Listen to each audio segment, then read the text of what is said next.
Je te laisse. Bienvenue dans cette conférence, dans cette salle. Voilà. Merci Marie-Caroline, merci beaucoup pour l'accueil. Alors j'ai entendu expert, bon on essaye, hein, juste on essaye, en tout cas on pratique, on essaie de pratiquer. Et bienvenue à tous, bonjour à tous. Ce que je vais vous proposer là, donc c'est, on va discuter autour de deux approches. Ça va être très synthétique, autour de l'éducation thérapeutique et de la pleine conscience. Et puis, on va juste être dans les grandes lignes, mais on fera le lien ensuite avec la pratique du diététicien. Donc, je vais vous présenter un diaporama qui va durer une vingtaine de minutes. Voilà, et puis ensuite, on fera des questions-réponses si c'est OK pour vous. Voilà. Donc, on peut se lancer.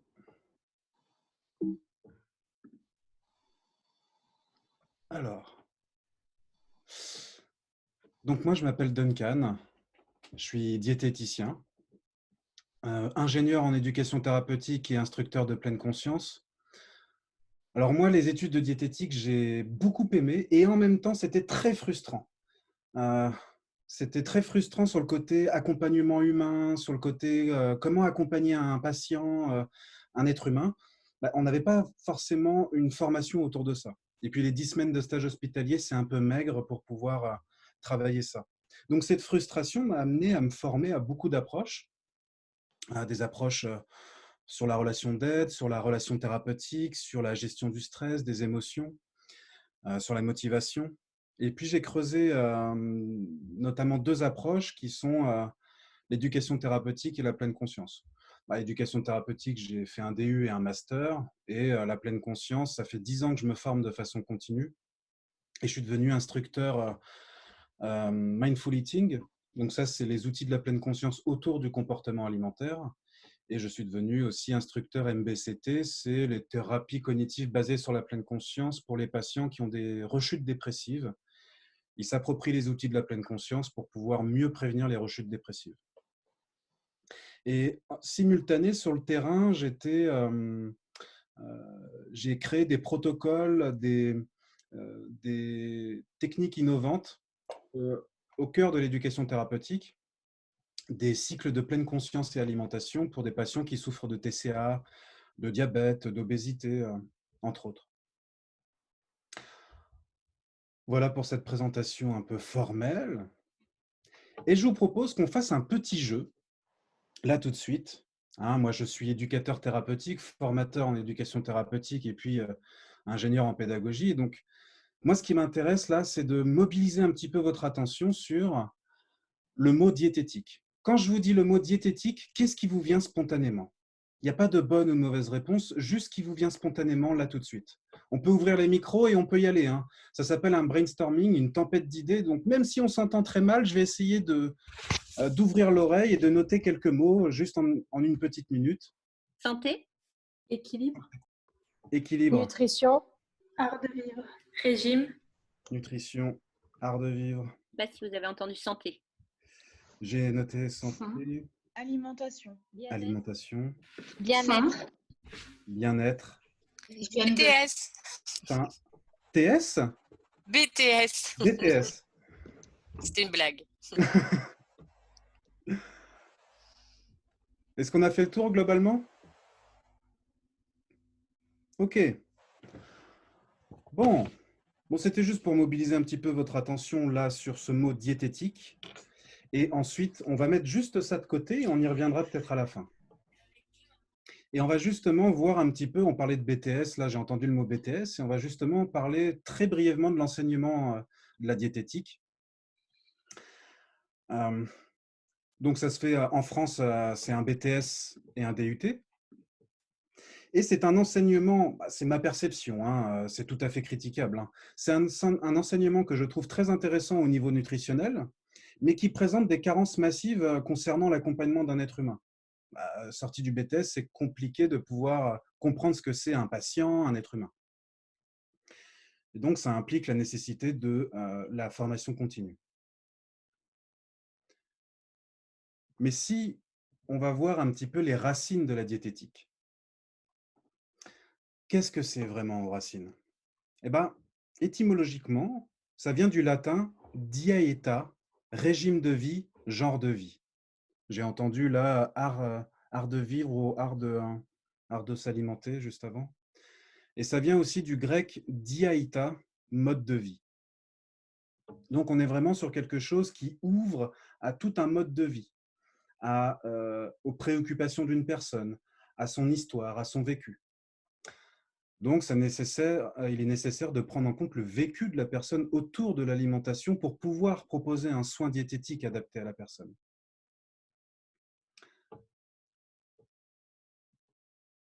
Éducation thérapeutique. Donc, vous avez peut-être certains d'entre vous, vous avez pu assister à la présentation de ce que a fait Stanislas. Mais je vais être très bref sur éducation thérapeutique. Peut-être des rappels que vous connaissez déjà. L'éducation thérapeutique, selon la HAS, vise à aider les patients à gérer au mieux leur vie avec une maladie chronique. Elle est un processus continu qui fait partie intégrante et de façon permanente de la prise en charge du patient. C'est centré sur l'individu dans sa globalité. Donc sa globalité, c'est ses perceptions, comment il voit le monde, ses représentations, ses connaissances, ses ressources, mais aussi son histoire de vie.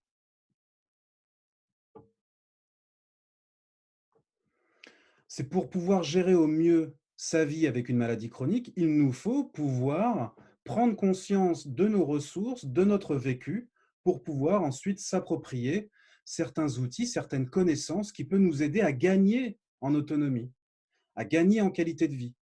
Pourquoi? Quand on souffre d'une maladie chronique, il y a une vulnérabilité très importante, augmentée autour de l'autonomie et de la qualité de vie. Donc c'est extrêmement thérapeutique de pouvoir progresser là-dedans. Maladie chronique, c'est maladies qui évoluent de façon à long terme. Et par exemple, l'obésité, le diabète, les maladies cardiovasculaires, l'asthme sont des maladies chroniques. Eh bien, ça se rapproche du dhyāita qu'on a vu juste avant, cette complexité, cette globalité autour de l'alimentation, ce mode de vie. C'est gérer au mieux sa vie autour de l'alimentation. Et là, on a géré au mieux sa vie autour d'une maladie chronique. Donc, ça se rapproche. Qu'est-ce que ça permet au diététicien? L'éducation thérapeutique, très globalement, ça permet de développer des compétences relationnelles et pédagogiques qui va lui permettre de favoriser l'apprentissage et l'expression du patient. Avec les compétences relationnelles, on va favoriser l'expression du patient et on aura encore plus d'informations, nous, pour pouvoir adapter le soin diététique. Donc, on pourra s'adapter aux besoins du patient. Et ça permet aussi d'animer des séances de groupe, à savoir que les séances de groupe sont très intéressantes pour dynamiser les apprentissages, dynamiser la motivation, entre autres.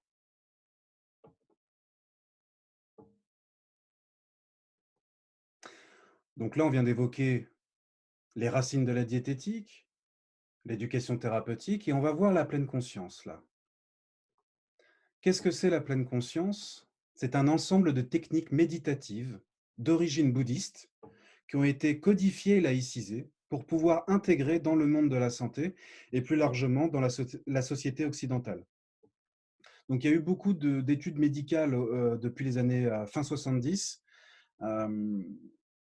notamment en psychologie cognitive, en psychologie comportementale, autour de la qualité de vie, autour même d'un gain d'autonomie. Donc, il y a vraiment un lien avec l'éducation thérapeutique et la pleine conscience. C'est un entraînement de l'esprit pour réduire le stress, la souffrance, développer un esprit stable et attentif, comprendre la conscience. Qu'est-ce que c'est tout ce truc-là? C'est simplement un entraînement à être pleinement présent, moment après moment, aux pensées qui nous traversent, aux sensations, émotions. Donc si là, par exemple, je me pince, je sens la sensation qui pince, je peux lâcher, je me focalise dessus, je sens que la sensation diminue, et enfin elle disparaît. Et ben, la pleine conscience, c'est que ça. C'est se rendre présent aux sensations qui apparaissent, ça pince, puis ensuite ça disparaît, aux pensées aussi qui peuvent nous traverser, puis disparaître, et les émotions qui peuvent monter, puis disparaître ensuite. Donc, globalement, avant la méditation, on est un âne dépressif en noir et blanc, et après la méditation, on est une licorne arc-en-ciel. C'est bien connu. Plus sérieusement, je vous propose qu'on s'amuse un petit peu à goûter un petit peu qu'est-ce que ça pourrait être la pleine conscience, en faisant un petit exercice, une petite pratique qui va durer 3-4 minutes. Voilà, là, on vient de dire des mots, mais c'est plus une pratique qui est expérientielle. Donc, je vous propose, sentez-vous libre de ne pas faire cette pratique, je vous propose de vous installer confortablement dans votre siège. Moi, je suis globalement confortable, ça va. Et une fois que vous avez pu être confortable en position, je vous propose là tout de suite d'observer ce qui se passe pour vous là tout de suite. Ah bah, quand je vous dis ces mots-là, où est-ce que va votre attention? Est-ce que ça va dans les pensées? Mais qu'est-ce qu'il est en train de dire? Qu'est-ce que c'est que ce truc? Je mangerais bien un cookie? Est-ce que c'est les sons peut-être qu'il y a à l'extérieur de la pièce où vous êtes ou dans la pièce où vous êtes? Avec ma voix, par exemple?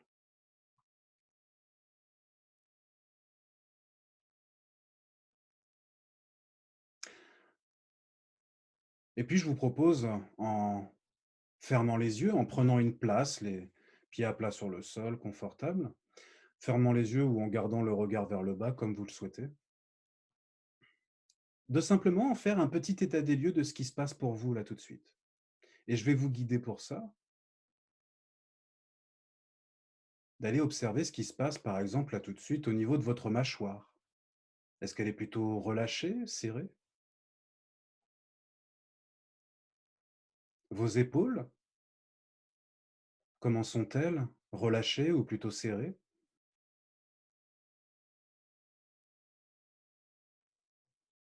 Et si on continue notre petit chemin en descendant vers la poitrine, peut-être qu'on peut sentir les contacts avec les vêtements, peut-être qu'on peut déjà sentir des mouvements de la respiration,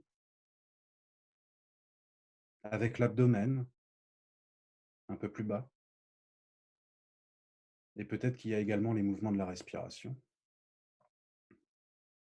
Et je vous propose justement qu'on puisse juste s'arrêter quelques instants sur les mouvements de la respiration, le souffle.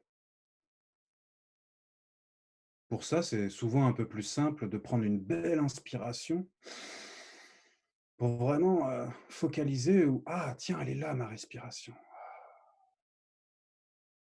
Et puis ensuite de constater comment elle se comporte. Peut-être qu'à l'inspiration, l'abdomen se gonfle, ou alors la poitrine qui s'élève, ou alors on sent un air plus frais dans les narines.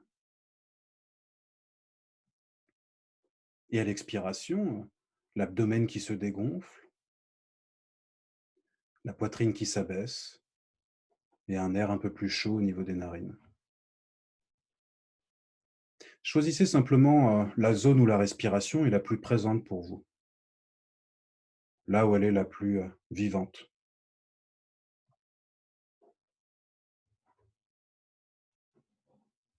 Là où elle est la plus naturelle. Sans essayer de modifier l'inspire et l'expire, juste en étant spectateur de cet inspire, de cet expire. Un peu comme si on était posé sur la plage et qu'on regardait des vagues qui vont, qui viennent. On est au spectacle de ces vagues, on les regarde, il y a des petites vagues, il y a des plus grosses vagues. Mais on n'interfère pas, on est juste spectateur moment après moment de ces vagues.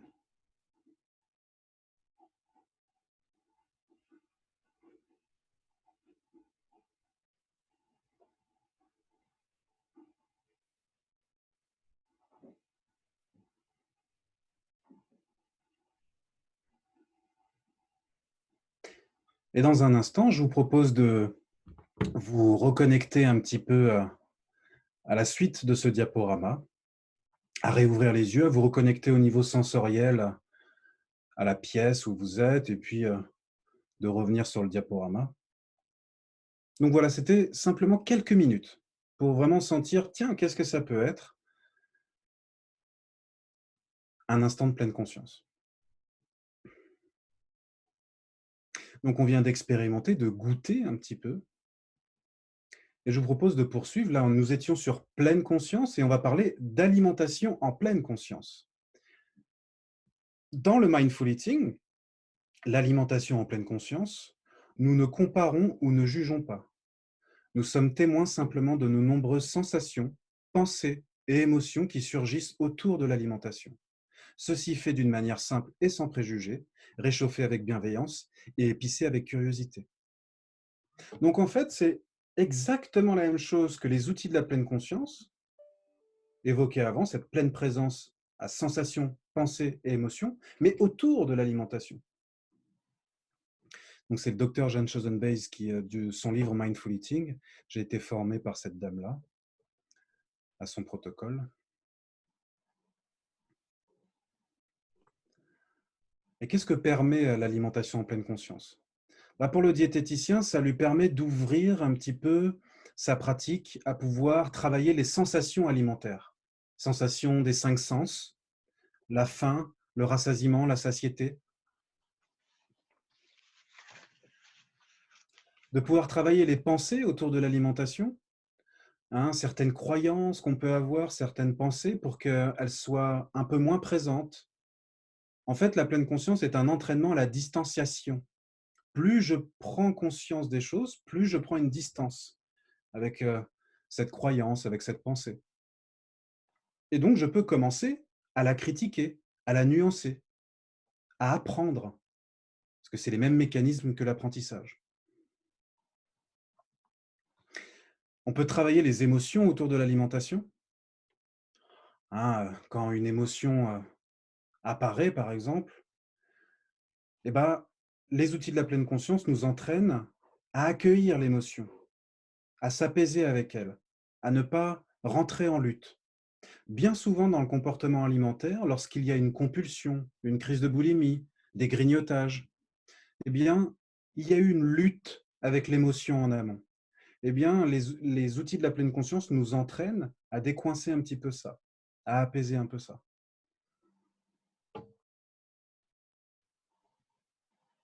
Donc on est encore sur une adaptation encore plus fine aux besoins du patient. On est sur ces perceptions vraiment intimes de sensations, de pensées, d'émotions. Donc c'est très cohérent avec l'ETP qui ouvre le métier de diététicien également, avec des compétences un peu autres pour aller explorer de façon globale l'individu. Et donc cet ensemble ouvre au Dhyāyita, ces racines étymologiques de la diététique qui ouvrent vraiment à ce que c'est vraiment la diététique, cette complexité de l'acte de manger.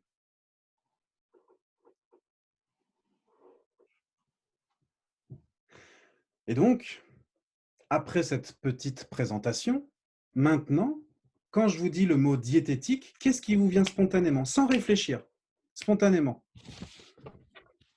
Besoin. Besoin? Il n'y a pas de bonne ou de mauvaise réponse. Le calme. Calme. Écoute. Harmonie. Écoute. Psychologie. Harmonie. Équilibre. Psychologie. Sensation. Empathie. Équilibre. Bien-être. Respect. Empathie. Plaisir. Bien-être. Bien-être 2 fois. Sensation. Ressenti. Sensation ressentie. Ça, j'avais déjà entendu. Compréhension. Pardon? Compréhension. Compréhension? Compréhension de l'autre, du patient. Compréhension de l'autre. Respect. Respect. Adaptation. Adaptation. Ressources. Acceptation. Acceptation. Ressenti. Ressenti. Conscience. Conscience. Ok, donc on a pas mal de bons retours. Tous les retours sont bons de toute façon. Dans le premier, la première tempête d'idées, la première question quand que je vous ai posée au début du diaporama par rapport à quand je vous dis le mot diététique, qu'est-ce qui vous vient spontanément? J'ai entendu santé, équilibre, art de régime, alimentation, bien-être, faim, BTS. Et là, j'ai entendu besoin, calme, écoute, harmonie, psychologie, équilibre, empathie, bien-être, x2, sensation, compréhension, respect, adaptation, ressources, acceptation, ressenti, conscience. Donc, normalement, mais ça risque d'être compliqué à animer, mais normalement, je fais ceci avec les patients, c'est-à-dire, je peux demander qu'est-ce que ça représente pour vous manger ou le mot diététique en début de séance et en fin de séance, on refait la même chose par rapport à voir ce que c'est vraiment l'alimentation, la complexité de l'alimentation. Et ils se rendent compte que les croyances peuvent bouger, que les représentations peuvent bouger. Et ils prennent conscience qu'ils sont capables de ça. Donc là, normalement, je leur pose la question, qu'est-ce que vous en pensez? Une fois que j'ai reformulé le premier passage en début de diaporama et le second passage. Et souvent, on me dit « Ah, je ne pensais pas que c'était ça.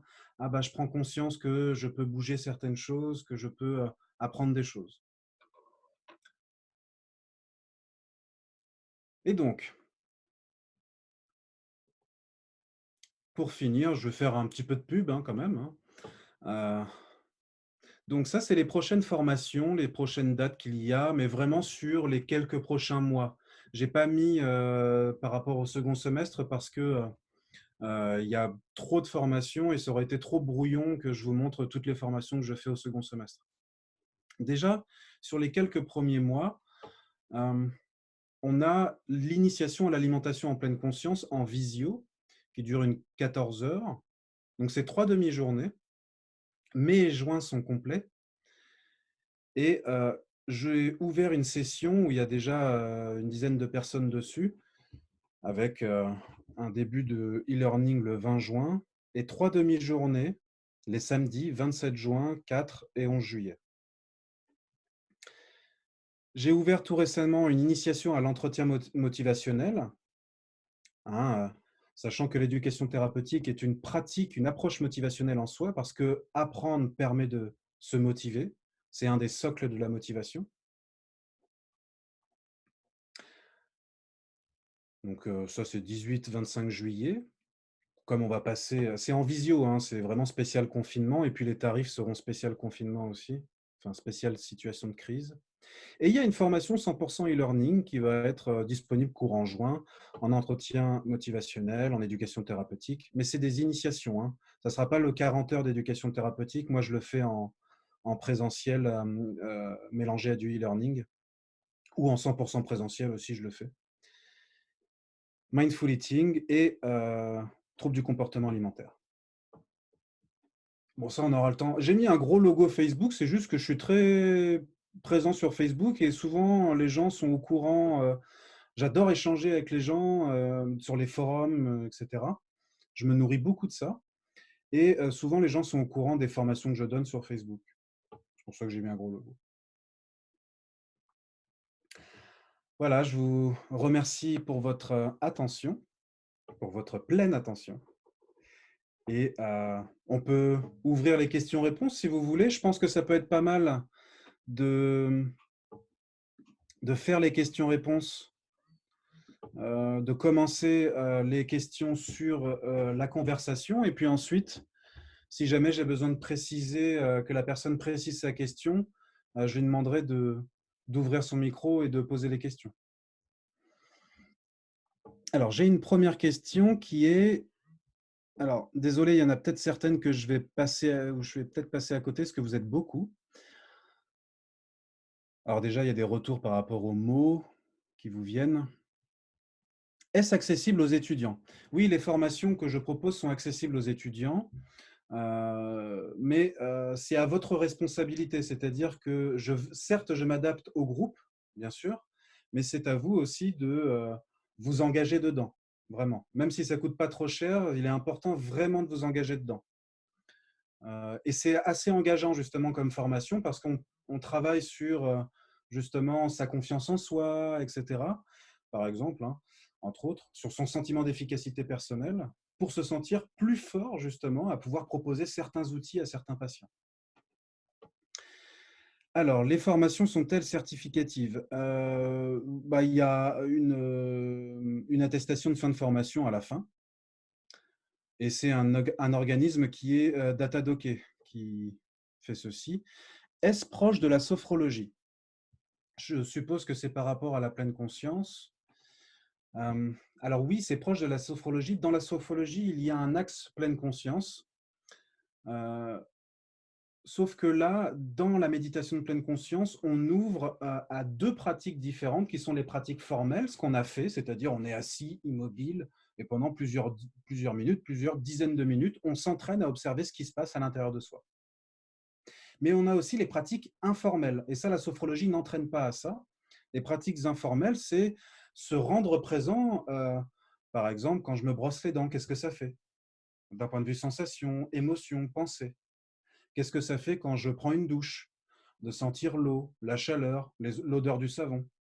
Quand je me lave les mains, par exemple. Hein, quand je me lave les mains dans la situation qu'on vit actuellement, qu'est-ce que ça fait de me laver les mains à l'intérieur de moi, etc. Donc, j'aiguise mes perceptions pour moi, je deviens un expert de moi-même au sein des activités du quotidien. C'est en cela que pleine conscience et éducation thérapeutique vont bien ensemble. Et une des pratiques informelles qui est vraiment très intéressante pour nous diététiciens, c'est autour de l'acte de manger, c'est-à-dire les courses alimentaires, autour d'un apéro dînatoire par exemple, de se rendre présent, de s'entraîner à se rendre présent autour d'un repas, par des dégustations, mais par d'autres types de techniques, par des dégustations en pleine conscience. Alors, quelle différence perçois-tu avec l'hypnose ericksonienne, la sophrologie? Alors moi, je ne suis pas un grand spécialiste, mais j'ai été formé à l'hypnose. Je suis formé à l'hypnose. L'hypnose ericksonienne a une approche qui peut être assez d'une même culture que la pleine conscience, c'est-à-dire c'est vraiment humaniste et on s'adapte aux gens. On s'adapte beaucoup à l'autre. D'ailleurs, l'éducation thérapeutique et l'hypnose ericksonienne vont très bien ensemble aussi d'un point de vue culture. L'hypnose ericksonienne, on peut être sur des pratiques formelles qui ressemblent, sauf que l'intention n'est pas la même. Et dans les pratiques de conscience modifiée, voilà, l'hypnose est une pratique de conscience modifiée, la sophrologie est une pratique de conscience modifiée, la pleine conscience est une pratique de conscience modifiée. L'intention est importante. En hypnose, on va avoir l'intention d'aller chercher ses ressources, ou on va avoir l'intention d'aller chercher un apaisement, s'apaiser. Il me faut absolument que je me relaxe, que je m'apaise. Alors qu'en pleine conscience, l'intention est beaucoup plus vaste. C'est simplement une intention à être là et se rendre présent et être disponible aux inconforts, mais aussi aux choses confortables. Parce que plus j'apprends sur moi, sur les moments inconfortables, plus je peux me familiariser avec et plus je peux avoir des actions de prévention au regard de ces moments inconfortables. Par exemple, si j'évite tout le temps certaines choses au niveau émotionnel autour de l'alimentation, je peux chroniciser certains comportements alimentaires qui peuvent être malsains pour moi. Les outils de la pleine conscience peuvent aider à en prendre conscience et dépatouiller un peu le mécanisme qu'il y a derrière pour prendre du recul et décider de ne pas être dans la réaction. Bon, je ne vais pas faire non plus des logorées là-dessus, je pourrais parler des heures et des heures là-dessus.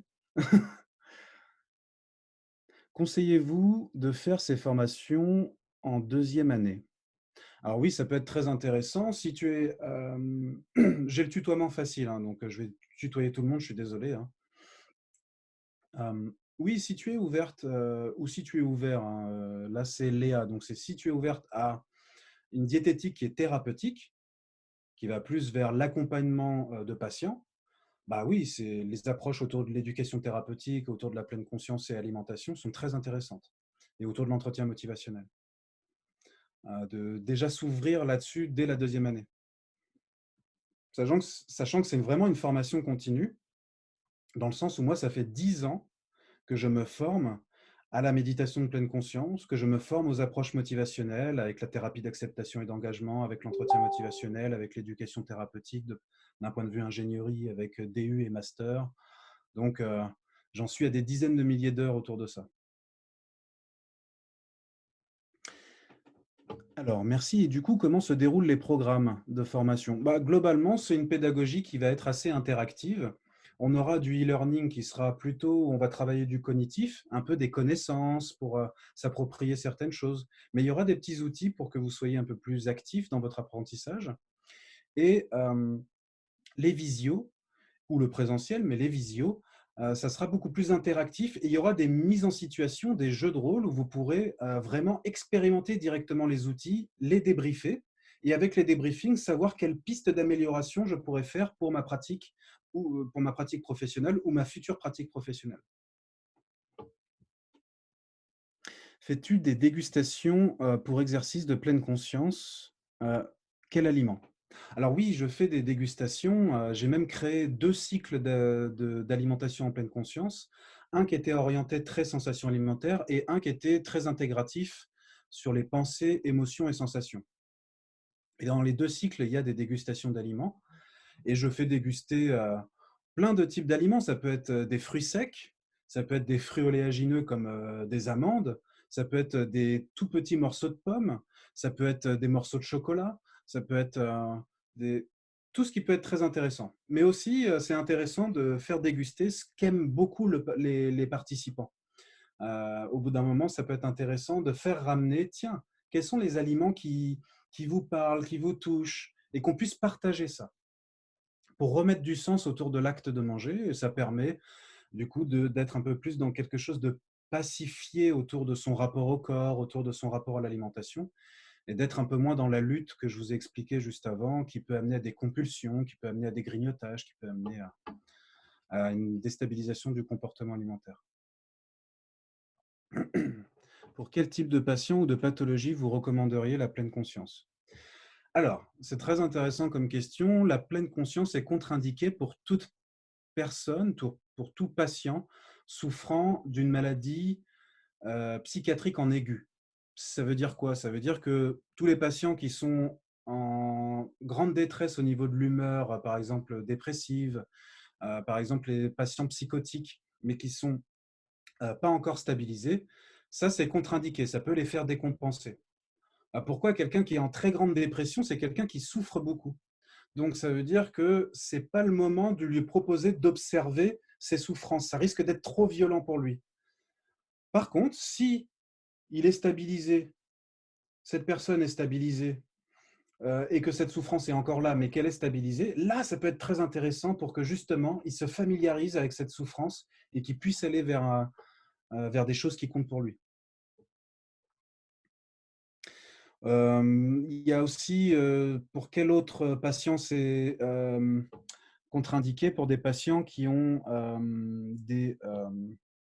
par exemple, qui sont en hématologie, là, en cancéro, par exemple, et qui sont dans des traitements trop difficiles. C'est peut-être pas le moment d'observer son corps, etc. C'est des moments un peu trop difficiles à ce moment-là. Mais dans un second temps, il y a des travaux qui montrent que les outils de la pleine conscience autour de la cancérologie permet de diminuer les rechutes de cancer. Et j'ai formé à la Pitié-Salpêtrière des diététiciens qui sont en hémato et qui ont travaillé des outils pour adapter des outils autour de l'alimentation, mais aussi autour du sommeil, pour adapter à la population qui est en cancéro. Alors, dans quel cadre utilisez-vous la pleine conscience avec les patients en consultation libérale? Alors, je n'ai pas répondu à la question, je suis désolé. En fait, j'ai parlé des contre-indications, mais pas de quel type de patient. On peut faire avec tout type de patient, sinon. C'est très intéressant avec tout le monde, puisque les outils de la pleine conscience nous entraînent à être plus experts de soi. Si je suis plus expert de moi, j'arrive à mieux répondre au quotidien à certains besoins alimentaires, à certains besoins émotionnels, etc. C'est en cela que c'est très compatible avec l'éducation thérapeutique et avec le Daïta de diététique. Certains patients refusent-ils cette conscience de soi du fait de son caractère non concret et comment les familiariser à ça? Euh, alors, il n'y a pas plus concret que les outils de pleine attention. C'est être présent là tout de suite à ta respiration, par exemple. Je crois que c'est Baptiste. Là tout de suite, c'est être présent à ta respiration. C'est juste ça. Il n'y a pas plus concret que ça. Par contre, les effets que ça peut avoir au quotidien, plus je me connecte à mes sensations, plus je me connecte à mes pensées, à mes émotions, plus j'arrive à prendre une distance avec. Et donc, je suis moins absorbé par ces émotions, moins absorbé par ces pensées. Voilà, mais du coup, ça demande de faire peut-être en pratique, en groupe. Moi, j'ai souvent des personnes qui sont un peu réfractaires, mais qu'en même temps sentent que ça peut être intéressant. Au début, sont un peu réfractaires et ensuite deviennent des moteurs du groupe. Et puis, si la personne, ça ne lui convient pas, on ne le fait pas, hein, c'est tout. Il y a des gens, la pêche à la ligne, c'est plus intéressant pour travailler leurs émotions ou le jardinage que la pleine conscience. Hein. Alors, je lis un petit peu. Est-ce que tu as des lectures à conseiller? Oui, il y a des lectures intéressantes. Autour de l'alimentation en pleine conscience, tu as le livre Manger en pleine conscience de Jeanne Choson-Bays. Je vais peut-être remettre la diapo où on voit le nom de la personne parce que c'est un nom un peu bizarre. Enfin, moi, je trouve un peu bizarre, un peu dur à noter, je trouve. Dr. Jeanne Choson-Bays. Mindful Eating, c'est la traduction en anglais, mais manger en pleine conscience. C'est vraiment une bonne base, très intéressant. Il y a même des petits exercices avec un CD dedans. C'est très intéressant. Qu'est-ce que je peux conseiller d'autre? Déjà, ça, c'est pas mal. J'ai participé à une dégustation de chocolat en pleine conscience et l'expérience est surprenante. Stan, proposes-tu dans la prise en charge diététique des focus sur la pleine conscience uniquement ou intègres-tu ces outils, cette compétence en accompagnement de ton analyse et conseils diététiques au sein de ta consultation? Alors, c'est tout le temps là, en fait, parce que c'est vraiment une posture.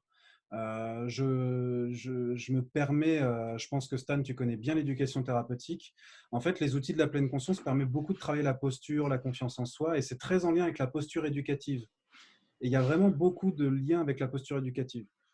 Donc, on peut faire des focus autour de la pleine conscience, mais on peut aussi, au sein de la consultation, de façon conversationnelle, être un peu plus focus sur comment vous ressentez là pour vous, là, ce qui se passe là quand on est en train de dire ça. Qu'est-ce que ça fait pour vous? Comme ça, en consultation, on entraîne la personne à aller vers le corps. Et elle peut modéliser ça, ce qu'on appelle le principe du modeling. Elle peut modéliser ça dans sa vie ensuite, à s'entraîner à aller un peu plus dans son corps au moment où il se passe des situations. Je ne sais pas si je réponds à ta question. Je pense que ça mériterait d'être étayé. Très intéressant. Depuis combien de temps proposez-vous à vos patients l'approche de la pleine conscience? Depuis 2014-2015 à peu près. J'ai créé mon premier cycle de pleine conscience et alimentation en 2014. Et j'ai commencé à former les personnes en 2015 autour de ça. Quelles expériences as-tu de la pleine conscience en format collectif dans le cadre d'un programme d'éducation thérapeutique sur quelle thématique? Quelles expériences as-tu de la pleine conscience en format collectif? Alors,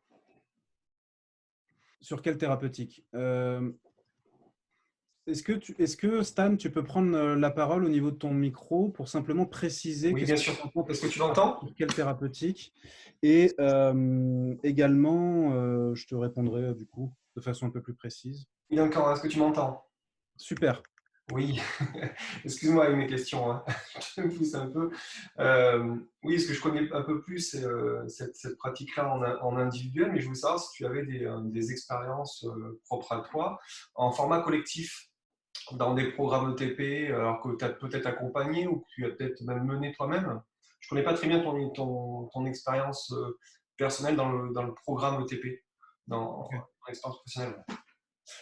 Alors, en début, j'ai passé de façon brève les choses, mais Si tu veux, j'ai travaillé dans une association qui prend en charge les TCA,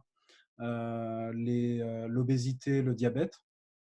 Il y avait 3 programmes d'éducation thérapeutique dedans, un TCA, un obésité et un diabète. Et j'ai créé du coup un protocole, 2 protocoles de pleine conscience alimentation en groupe. Et c'était mélangé un peu éducation thérapeutique autour de la faim, la satiété, comment fonctionne un comportement alimentaire, comment fonctionne la symptomatologie alimentaire lorsqu'on souffre d'hyperphagie ou de choses comme ça. Et en même temps, c'était très expérientiel avec les outils de la pleine conscience. D'accord. Donc, tu as intégré tes outils-là de pleine conscience dans tes séances éducatives, comme tu le fais en fait au quotidien dans tes prises en charge individuelles en libéral. Complètement. Super. Complètement. Complètement. Et puis même dans les formations en ETP que je donne, il y a des instants de pleine conscience que j'utilise pour sensibiliser autour de la présence à soi et de la posture. Je crois vraiment à la posture éducative et en la posture de soignant. Et de travailler sa posture, après, on peut s'approprier de façon très simple les outils et on peut accompagner de façon plus intéressante les personnes parce qu'on a pu travailler sur sa confiance en soi, sur le sens que l'on met à sa pratique, etc. Très bien, je te remercie. Alors, également avec les enfants.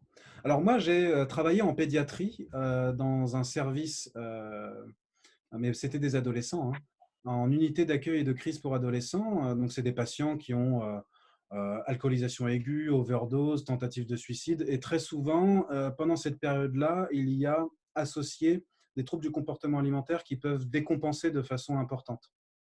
Hein, c'est souvent associé à une dépression très forte, très très forte.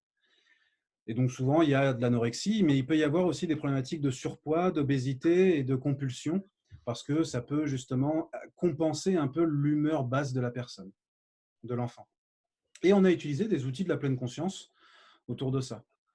Mais c'est très facile d'utiliser la pleine conscience avec les enfants. Ils sont déjà dans l'instant présent. Ils sont tout le temps dans l'instant présent. Les enfants de 5, 6, 7, 8 ans, c'est eux les enseignants de pleine conscience. C'est eux. C'est quand on grandit qu'on commence à coller des concepts, à avoir des regrets, à anticiper, à avoir des peurs qui peuvent être vraiment très mentales et donc un peu casser la connexion au corps. Et donc, de travailler avec les enfants, c'est très, très facile. J'ai formé d'ailleurs certaines personnes, certains diètes, via la FDN, certains diètes justement à créer des protocoles pour des enfants, où on a mélangé du ludique, des séances en fait éducatives autour du ludique, mélangées à des outils de la pleine conscience. Y a-t-il des patients qui font un retour mitigé après la pratique de la pleine conscience? Oui, bien sûr. Oh là là, bien sûr. Alors, qu'est-ce qu'il y a comme sous-question derrière? Je fais une hypothèse qu'il y a une question derrière, ou qu'il y a peut-être une crainte derrière cette question. Je ne sais pas. Hein, Est-ce que, Élodie, tu souhaites… c'est qu'une hypothèse. Hein, est-ce que tu souhaites simplement… si tu es là, Oui. Élodie, Alors, allô, vous m'entendez? oui. Eh ben, on a un Désolée. peu avec nous. Il y a un bébé, voilà. C'est génial. Désolée. Non, je ne supposais rien du tout. En fait, je me disais que des gens réfractaires, j'imagine qu'il en existe quelques-uns, qu'effectivement, il n'y a pas d'obligation à pratiquer la pleine conscience s'ils n'en ont pas l'envie ou la nécessité. En revanche, je me posais la question, une fois la pratique mise en place, moi je suis très réceptive, donc ça me fait beaucoup de bien. Mais ma question, c'est plutôt, est-ce qu'il y a des gens qui ne le sont pas, ou est-ce qu'ils se mettent des barrières aussi et que du coup, ils font un retour pas forcément favorable de cette pratique? Bon, une seconde question, ce serait comment les amener du coup peut-être à le pratiquer. Je sais qu'il faut aussi pratiquer beaucoup pour que ce soit plus naturel, mais il y avait pas de sous-question. Voilà. C'était plutôt, est-ce qu'il y a des retours négatifs, quoi, entre guillemets? Ouais, c'était juste une hypothèse. Écoute, oui, il y a pas mal de retours mitigés et j'ai souvent, ça m'est déjà arrivé que j'ai des patients qui se mettent à pleurer, qui se mettent à avoir la jambe qui tremble beaucoup, des choses comme ça. Mais ça, c'est tout à fait cohérent. Hein. C'est-à-dire que quand on travaille autour de l'alimentation chez des personnes en souffrance autour de l'alimentation, il y a associé souvent une souffrance du rapport au corps. Hein, parce que corps et alimentation, c'est intimement lié. Et donc, il peut être cohérent à ce moment-là qu'il y ait des émotions particulières qui ressortent. Mais c'est souvent en lien avec justement un trouble de l'humeur, une estime de soi, on va dire, très faible, très fragilisée autour de l'image de soi et de l'image corporelle. Et pour ça, quand j'ai des patients très fragilisés autour de ça, c'est très important qu'il y ait tout le temps la pluridisciplinarité avec un psychologue ou psychiatre, médecin. Parce que moi, je ne suis pas psychologue, je ne suis pas psychiatre, et on travaille des choses qui peuvent pousser au niveau psychologique quand on est sur le comportement alimentaire. Je ne sais pas si je réponds un petit peu à ta question, j'essaie de répondre un peu de façon globale. Oui, c'est parfait, merci. Alors, l'alimentation en pleine conscience, elle aide-t-elle les patients à maîtriser leur compulsion alimentaire et à réduire les crises? Oui, il y a des études qui montrent ça, et cliniquement, je le vois. Sauf que l'idée est d'utiliser les outils de la pleine conscience pour pouvoir s'exposer justement aux émotions, s'entraîner à s'exposer à elles, qu'elles soient des émotions de joie, de surprise, mais aussi des émotions de tristesse, de colère, de s'entraîner à rester avec ça et à observer les sensations corporelles, parce que certaines études montrent que cette exposition qu'on appelle interoceptive à l'intérieur du corps permet de désensibiliser les émotions.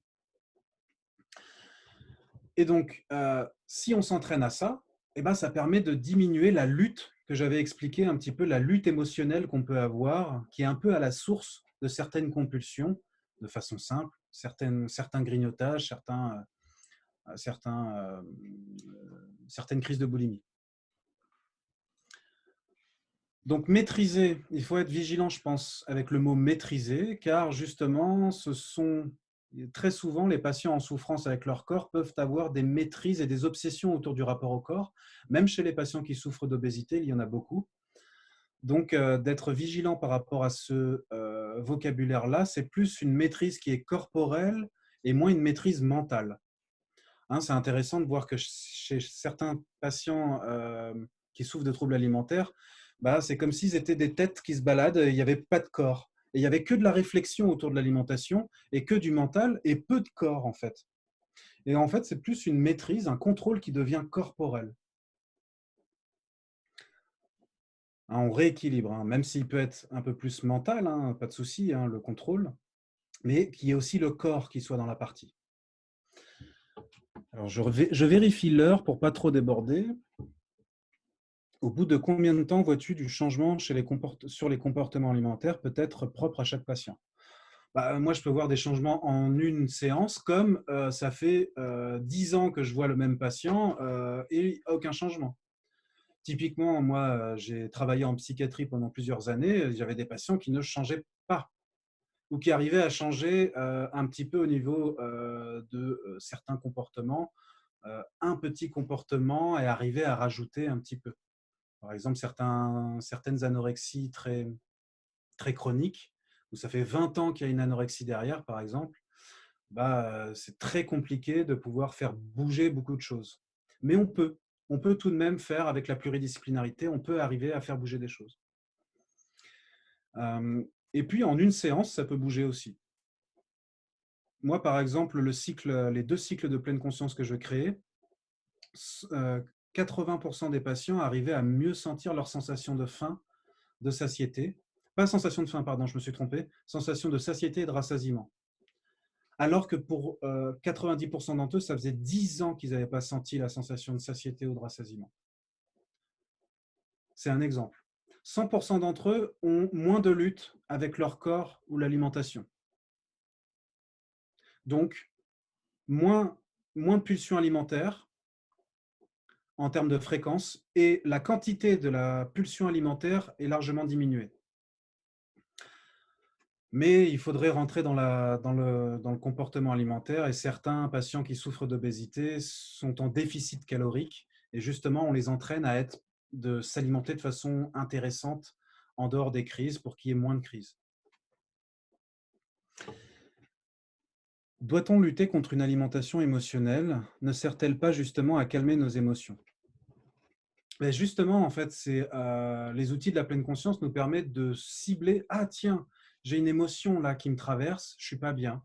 je sens que j'ai besoin de ce carré de chocolat ou de cette barre de chocolat et je vais pleinement la manger pour pouvoir satisfaire une alimentation qu'on appelle émotionnelle. Sauf que certains comportements où on va rentrer en lutte justement avec les émotions, ça va être ah non, il ne faut pas que je mange ceci, il faut que je mange un fruit à la place, donc je vais manger un fruit. Je mange un fruit et puis je me rends compte que ce n'est pas du tout satisfait et puis je vais encore plus lutter et puis je vais finalement manger la barre de chocolat et puis je vais beaucoup culpabiliser et puis je vais rentrer dans un foutu pour foutu où je vais manger 5 barres de chocolat et puis une part de flan et puis 2 pains au chocolat.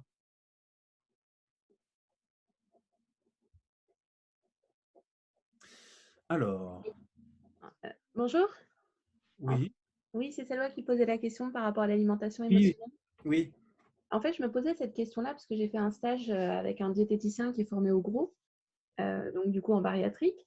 Et ma question était surtout pour les personnes qui sont justement atteintes d'obésité, donc pathologie chronique, où il y a cette alimentation émotionnelle qui sert à calmer les émotions. C'est du chocolat, c'est des bonbons, voilà. Est-ce que justement le fait qu'il soit en déficit, vous disiez tout à l'heure calorique, qu'est-ce qu'on peut faire face à un patient qui a ce problème d'alimentation émotionnelle mais qu'on doit absolument rééquilibrer parce qu'il y a une pathologie associée, où il faut réduire cette quantité d'aliments qui calment ses émotions? Que faire concrètement? Alors concrètement, la première des choses, par rapport à ce que tu me décris un peu globalement, la première des choses, c'est de travailler à rétablir le déficit calorique. Toutes les études le montrent sur les thérapies cognitivo-comportementales autour des troubles alimentaires. Rétablir le déficit calorique permet de diminuer le risque de crise, permet de diminuer la lutte avec les émotions. Pourquoi ? Parce que souvent, la lutte avec les émotions, ça arrive en fin de journée. Voilà. Parce qu'on a accumulé du stress. Le stress, c'est comme une courbe qui monte comme ça. D'ailleurs, si on se rend présent un peu au fur et à mesure de la journée, la courbe peut s'écraser en fin de journée. Mais bon, on a la courbe du stress qui est importante et on a une fragilité encore plus importante aux émotions parce qu'on a ce stress et en plus, on ne s'est pas assez alimenté dans la journée. Donc la fragilité sur les émotions, la sensibilité à l'émotion va être encore plus violente. Donc le déficit calorique en amont est très importante et le travail autour de la gestion du stress également. Merci. Parce qu'il y a beaucoup de patients qui souffrent d'obésité qui ne s'alimentent pas assez. Je vais le redire une deuxième fois, il y a 80% de mes patients qui souffrent d'obésité ne s'alimentent pas assez. Et qui fait qu'il y a des pulsions alimentaires avec des prises de poids importantes. Alors, je vais aller voir d'autres questions, pardon.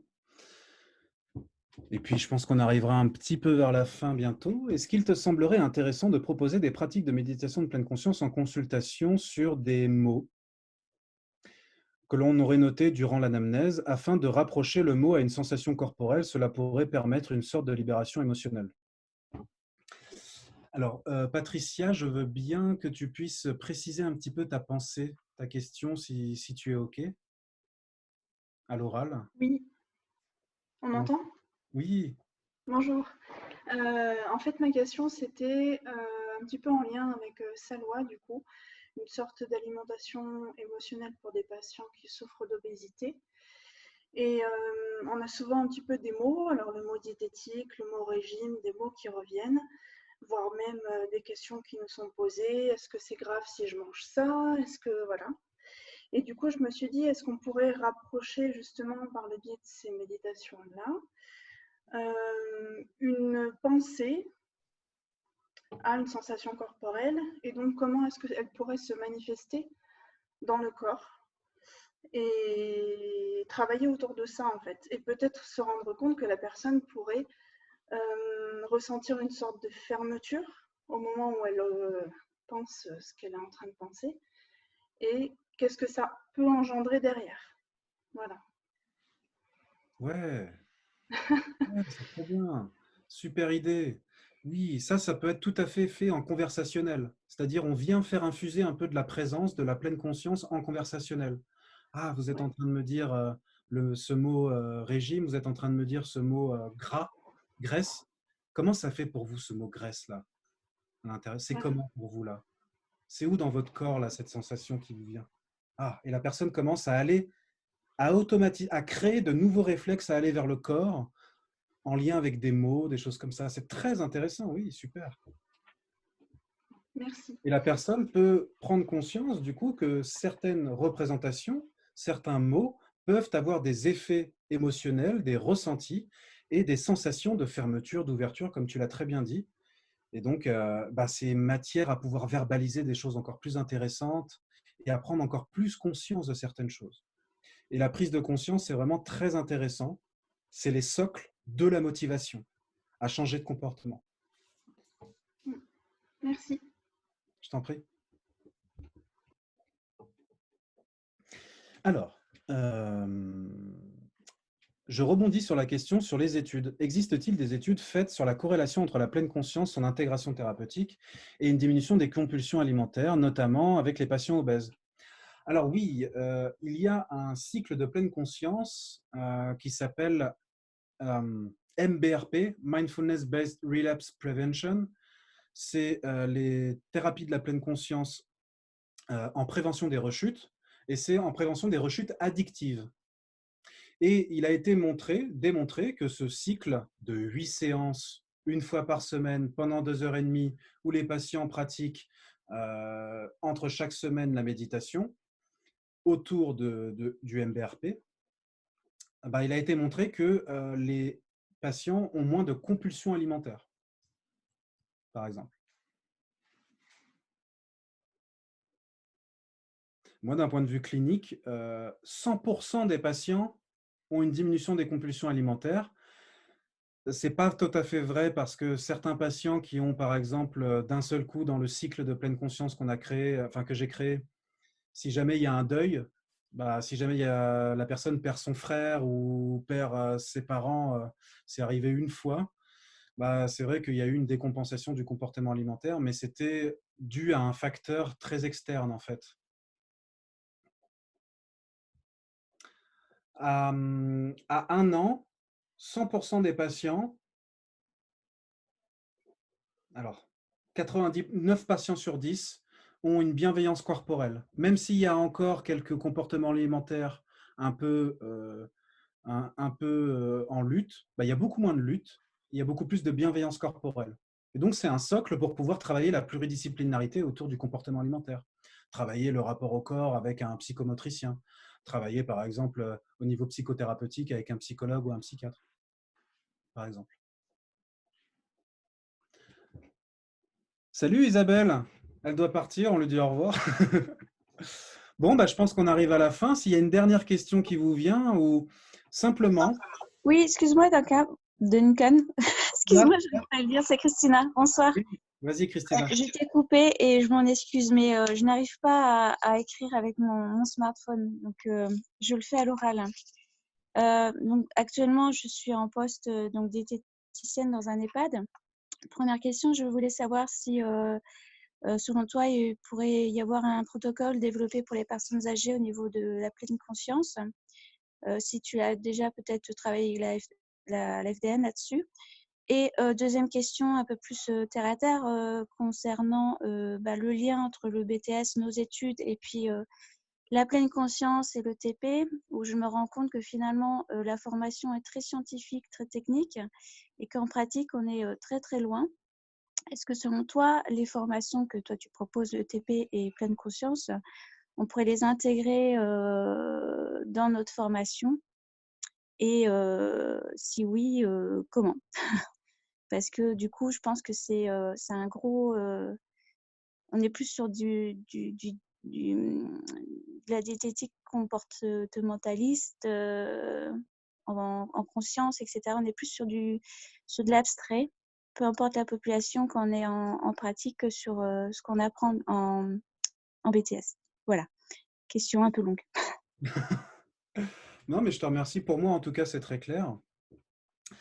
Alors, concernant les personnes âgées, je ne sais pas si on peut faire une corrélation directe, mais quand même, les personnes qui souffrent d'Alzheimer sont souvent des personnes âgées et il y a des protocoles, il y a des premières études préliminaires qui sont sorties en 2016 autour de l'impact de la pleine conscience, des cycles de pleine conscience autour de Alzheimer, et ça permet de diminuer certains processus neurodégénératifs par rapport à la maladie Alzheimer. Sinon, concernant les personnes âgées, il est déjà travaillé, hein, la conscience corporelle est déjà travaillée de façon intéressante par des psychomotriciens, par des psychologues aussi. Donc, c'est quelque chose qui existe depuis un moment. Mais j'ai pas, c'est une bonne question, j'ai pas sur les personnes âgées à proprement parler. Les personnes âgées, c'est pas une maladie en fait, hein, c'est juste la vie. Hein, donc le seul corrélat que je vois, ce serait Alzheimer et personnes âgées. Sur la dénutrition, par exemple, tu vois pas quelque chose à faire? Alors, la dénutrition chez la personne âgée? Oui, sur la personne âgée, pardon. Oui, il peut y avoir des choses qui sont intéressantes à faire, notamment chez la dénutrition, chez la personne qui souffre de cancer aussi, ça peut être intéressant de travailler certaines choses. Mais il faut être vigilant parce que quand on souffre quand on a une dénutrition, il y a certaines perceptions de la faim et de la satiété qui peuvent être un peu en distorsion. Donc, il faut être vigilant par rapport à l'écoute des sensations à ce moment-là.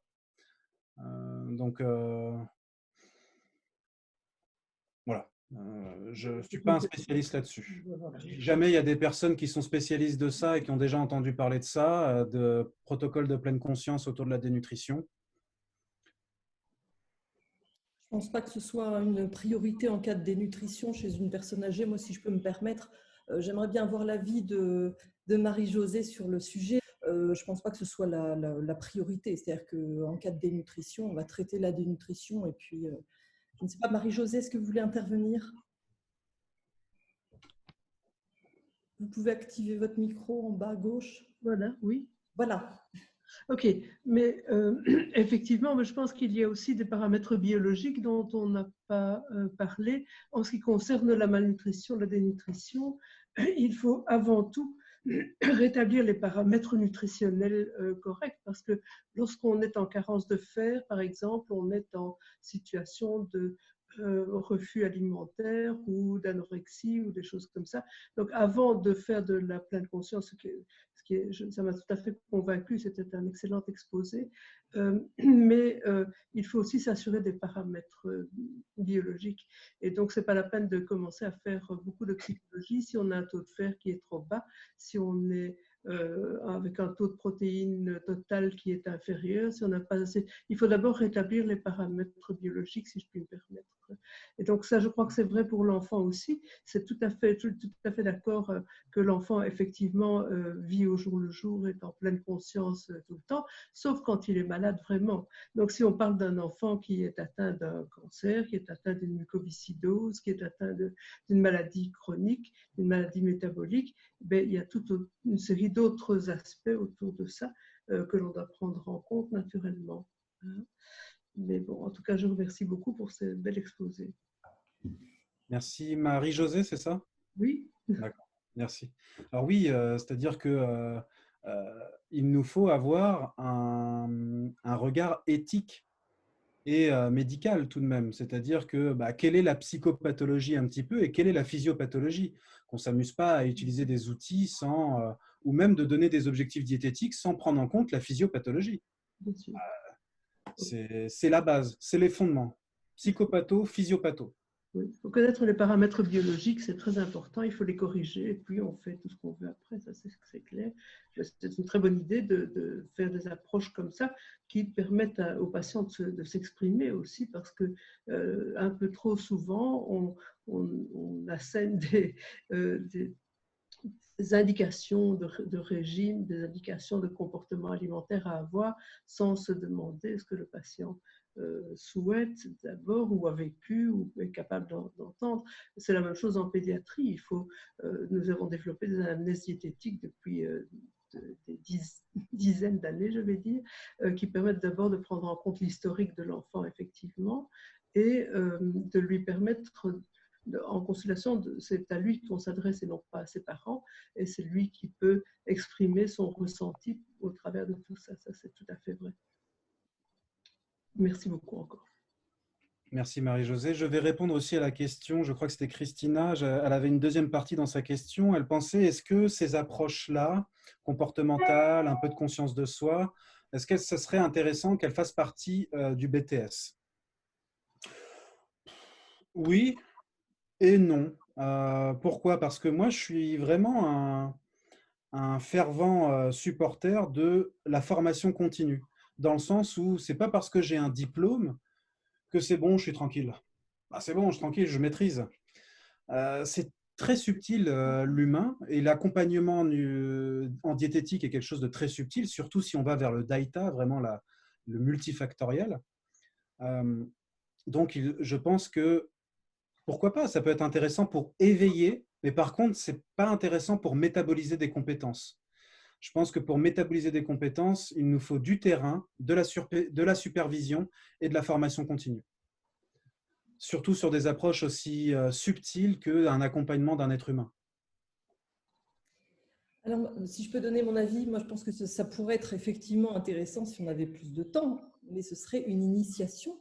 Et c'est pour ça aussi que je t'avais demandé d'intervenir auprès de mes étudiants, parce que je trouvais que ça leur ouvrait l'esprit sur ce qu'après ils pouvaient faire. Il est évident qu'actuellement, compte tenu de la durée en fait courte de notre formation, je ne vois pas, franchement, je ne vois pas où on pourrait rajouter quelque chose, quel qu'il soit. Rien que le TP, il faudrait les former aussi à l'ETP, mais où? C'est tellement concentré, on va tellement vite sur tout que par contre, voilà, un intervenant en classe ou un intervenant comme ça en visio, ça permet d'ouvrir. Et puis, je te rejoins tout à fait, la formation après. C'est-à-dire qu'en fait, vous allez alors je parle ici aux étudiants, les diététiciens le savent, on se rend compte vite quand on débute dans le métier qu'en fait, on a presque tout à apprendre. Et que ce que vous avez appris, vraiment, je m'adresse aux étudiants, c'est une base. Voilà, c'est une base. Et après, vous allez mettre des petits cailloux, des petites pierres, etc. Et selon ce que vous avez envie de travailler, parce que voilà, on peut avoir envie de travailler en pédiatrie, en néphro.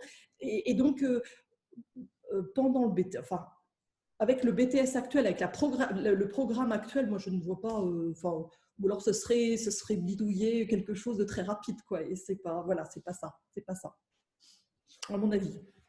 Je souscris totalement à ça. Je trouve ça très cohérent. Il faut vraiment faire ces 2 années bien sérieusement et puis après s'ouvrir et puis ouvrir aussi, parce que c'est vrai qu'en BTS, c'est très scolaire ce BTS. Et quand on voit ce qu'on peut apprendre, notamment dans la prise en charge du patient en surcharge ou obèse, mais il y a la théorie et puis après le diplôme. Donc voilà, donc bon, on vous forme pour le BTS, mais alors après, vous allez voir il y a beaucoup de choses qui vont changer. Voilà. Et pour avoir le diplôme, on n'a pas le choix. C'est comme ça. Oui, Marie-Josée. Et ce pour les 30 prochaines années. Parce qu'on doit se remettre en question tout le temps. Oui. Moi, je suis un boulimique. J'avoue ma maladie. Je suis un boulimique de la formation et de la supervision. Bon, on arrive à... Oh, pardon. Bonsoir. Vas-y, je t'en prie. Oui, alors juste une petite phrase. Bonsoir Marie-Caroline. Donc, contente de vous revoir. C'est l'ancienne élève de Marie-Caroline. J'ai vu pas mal d'anciens qui passaient par là et je suis toujours contente de vous voir. Le problème, c'est que je n'ose pas vous envoyer de messages pour ne pas vous déranger, mais je pense à vous et j'ai passé de très bons moments avec vous en classe. Oui, merci. Ben, pareil. Je vois que ça évolue toujours dans le bon sens, donc c'est super. Donc, Duncan, je vais juste dire que moi, en fait, j'ai mis en place également une prise en charge qui tourne autour de la pleine conscience avec mes patients. Donc, j'ai établi une petite méthode, mais dont j'aimerais parler éventuellement avec vous ou avec tout le monde, mais peut-être pas maintenant parce que c'est un peu tard, pour savoir si dans les étapes que j'ai mis en place, si ça suit, si tout ça est bien cohérent. Hein, je me suis formée, j'ai passé 8 mois dans un service de rééducation nutritionnelle justement où la pleine conscience était mise en place. Voilà, donc j'ai pu assister vraiment à des choses vraiment super. Donc du coup, j'ai décidé de pratiquer de cette façon également. Mais j'aimerais vraiment, bon, je vais approfondir aussi avec des lectures, des petites formations, etc. Mais j'aimerais vraiment être sûre que ce que j'ai mis en place est cohérent par rapport à tout ce que vous venez de dire et voilà, qui est où je me retrouve tout à fait, hein, parce que c'est vraiment comme ça que j'aborde les choses avec mes patients. Mais voilà, pour approfondir un peu, j'aimerais avoir un avis professionnel, notre avis professionnel. Voilà. Bien sûr, on peut. Pardon, excuse-moi. Donc non, je voulais juste dire, j'avais envoyé une invitation Facebook du coup. Je sais pas, peut-être. Super. Super. Voilà. Moi, je suis beaucoup sur les réseaux sociaux, à beaucoup échanger. Et puis, il y a des forums aussi intéressants pour poser ce style de questions. On peut tout à fait s'appeler avec plaisir. On peut tout à fait échanger par mail. Et j'aide aussi, j'ai formé des diététiciennes à la Pitié-Salpêtrière, une en néphrologie et une en endocrinologie, pour mettre en place des protocoles de pleine conscience à la Pitié. Et là, c'est plutôt la casquette ingénierie pédagogique, ingénierie mélangée à l'expertise pleine conscience et alimentation. Et donc, il y en a une qui a créé des outils en lien avec la néphrologie, en lien avec boire en pleine conscience, etc. Des trucs trop bien. On s'est vraiment éclaté dans cette formation. Donc, si tu as envie d'approfondir, on peut en discuter aussi. Voilà, déjà… S'appeler avec plaisir. Ouais, super. Voilà, déjà juste expliquer comment je fonctionne et puis voir ce qu'on pourrait peut-être à modifier ou à approfondir. Très bien, avec plaisir. Ok, super. Merci en tout cas. Hein. Merci. Bravo. Merci Aurélie. Merci. Alors, ce que je vous propose, c'est que on puisse conclure. Je pense que c'est terminé, hein, Marie-Caroline. Ben, oui. C'est toi qui me dis. Parce qu'à 19h30, moi, j'ai quelque chose. Voilà. Ce que je vous propose, c'est qu'on puisse conclure avec, si vous avez envie de dire un mot qui vous vient, mais vraiment un mot qui peut résonner un petit peu à l'intérieur, comme si c'était un mot qui venait plus de l'intérieur plutôt que du mental. Comme si vous pouvez prendre une belle inspiration, en posant la main, par exemple, au niveau de l'abdomen, si vous avez envie. Une deuxième belle inspiration. Et juste faire sortir, paf, un mot qui vous vient. Mais c'est totalement libre, hein, les mots qui vous viennent. Bienveillance. Douceur. Ouais. Amour. Gratitude. Respect. Chouette. Partage. Motivation. Encore. Découvrir. Demain.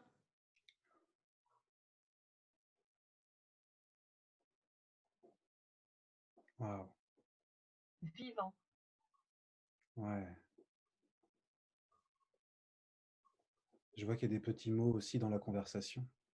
Sereine, amour, merci, vivant, apéro, sérénité, merci, espoir, bienveillance. Merci infiniment, vraiment. Merci à Marie-Caroline de m'avoir accueilli. C'est vraiment très, très chouette comme vraiment ton petit projet de faire ça, de faire venir des petits intervenants, des moyens, voire des grands intervenants même. Des experts dans leur domaine pour ouvrir le champ de vision en dehors du BTS diététique à mes étudiants. L'objectif au départ, c'était de proposer à mes étudiants. Et puis, j'ai voulu élargir aux étudiants. Donc, je suis sortie de mon forum. Et puis, il y a des diététiciens qui ont demandé, c'était les précédentes. Et puis, bon, voilà. finalement, il y a beaucoup de monde à ces visioconférences et donc merci parce que ça leur ouvre un champ des possibles. Et puis, c'était la dernière visioconférence du confinement parce que je n'en ai pas prévu d'autres. Mais c'est une idée en fait qu'il faut que je creuse par la suite, c'est-à-dire que même hors confinement, j'espère que nous allons bientôt arriver à la sortie du confinement, pourquoi ne pas recommencer des séances comme ça, parce que finalement c'est des moments qu'on donne, on donne 1 heure de notre temps, 1h30, et ça permet aux étudiants d'avoir une ouverture d'esprit. Voilà, donc merci beaucoup, et puis avec des experts, c'est merci beaucoup, et puis je vous souhaite alors surtout restez confinés, mais je pense que voilà, en règle générale, j'ai l'impression qu'on a été sérieux hein, non, je pense. Hein. Non, toi, tu n'as pas été sérieux sur ton confinement? Ah bah si, là j'ai qu'une envie, c'est d'aller me mettre au soleil. Hein. Ouais, Même s'il pleut. Ouais, donc j'espère une sortie vite du confinement. J'espère que vous allez tous bien. Prenez bien soin de vous, prenez bien soin de vos proches. Et puis, je vous dis à très bientôt pour la suite. On verra, on invente tout le temps. L'important, oui. Oui, et puis moi, je reste disponible sur les réseaux sociaux, un peu Facebook. Je suis très Facebook. Je trouve que c'est très bien, les échanges qu'il y a. C'est très nourrissant. Ça peut devenir très intéressant, ce style de réseau social. J'ai appris énormément sur ces réseaux sociaux. J'ai fait de très, très belles rencontres. Et d'ailleurs, Marie-Caroline, on s'est rencontrés sur les réseaux sociaux. Oui, tout à fait. C'est un très bon outil professionnel qui a des bons et des mauvais côtés parce qu'il peut être très chronophage. Moi, je dis à mes étudiants, éteignez par moment les réseaux sociaux pour pouvoir travailler en pleine conscience. Non, je plaisante en toute concentration. Mais surtout, éteignez les réseaux sociaux, mais par contre, il faut s'en servir. Moi, c'est un outil de travail, hein, Facebook. Donc, c'est pas... donc, oui, effectivement, on fait de très belles rencontres et donc, merci. Merci, bonne soirée et puis je vous dis à très bientôt. Au revoir. À bientôt. Au revoir. Au revoir. Au revoir. Pour tout.